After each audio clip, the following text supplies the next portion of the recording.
Hey out there, yesterday, last night, whatever, I posted a video. I got it this morning, yesterday, last night, whatever. I put this shirt on. You can see that. That's, the Venom insignia from Spider-Man. Not that that is particularly relevant. And anyhow, that was before I found out any about the recent psi research, which my post yesterday. This is, by the way, in response to that. I'm sure I mentioned that, but anyhow, I'm responding to my own video, but considering it's someone else's blog post, I figure I'll go ahead and read a reply from the evolved primate, Daniel R. Hawes. Psi research, what do the numbers really mean? This was published October 27th, 2010. This is a response to have scientists finally discovered evidence for psychic phenomena. Did I mention that? Let me shoot you out of the box. This is a high-profile research paper that claims to provide evidence for the existence of psychic phenomena, and I'm not buying into it. In a previous blog post, I expressed my reservations towards the exciting study by carelessly holding up to ridicule what I continue to perceive as shortcomings of his cited research. It was an attempt at satire in the Wikipedia sense that although satire is usually meant to be funny, its greater purpose is constructive social criticism.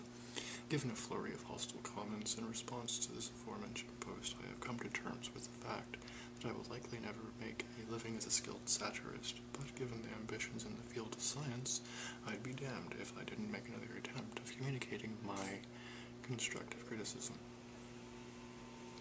One particular difficulty with criticizing a research paper that has been accepted into a premier journal is, of course, that it necessarily takes place at some technical level. And given the general audience for the blog, I feel justified in having avoided such a technical discussion, and having instead opted for the easy but apparently not as easy as I thought satire. At least it seemed justifiable when I wrote the previous post, but today I'm really just thinking, write it up anyway, and whoever wants to read it can read it. Now you can watch it. So here we go. As I wrote above, my trouble with Professor Bell's research article is with how the results are being interpreted. This is very different from doubting the veracity of the results themselves, and this is something I do not do. I accept the numbers for what they are. Although it might be useful for you to read the original research paper, you can do so by downloading it here, or the other video there. I think you'll be able to follow my arguments even without exact knowledge of the original research. Hopefully you will be able to follow my arguments without knowing anything about statistics, since what I am fundamentally appealing to is some common sense and maybe a little algebra. Now, the main point of the 9 experiments reported in Professor Bem's paper is to measure backward causality, an effect by which an unforeseeable event in the future has a causal influence on something that happens in the present. The point of such measurements would be to prove the existence of a force that somewhat paradoxically allows people to foresee the unforeseeable. The experimental setup features an admittedly ingenious idea of reversing the order of well-established psychological experiments, and attempting to show that the effects, which also typically understood as causal effects in standard research, also exist in Bem's reverse design. An example, some of the psychology processes we feel so familiar with can supposedly follow causally from events that occur only after the process has already taken place.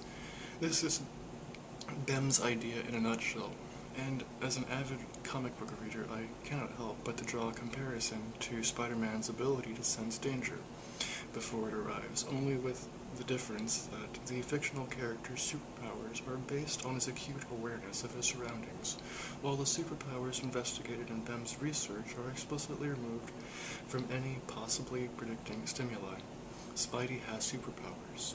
Bem's participants are asked to show paranormal powers. So let's take an example of one of Bem's studies. Suppose that you were to select an icon to open an image on your computer screen. Your choice is between two icons, one on the left, one on the right.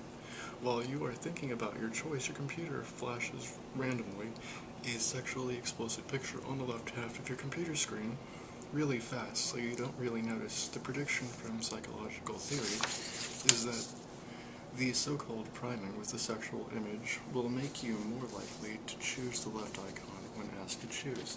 This is something that psychologists have seen many times, and for which we possess rich theoretical explanations from multiple disciplines. The beauty of Bem's design is to run the same study in reverse order.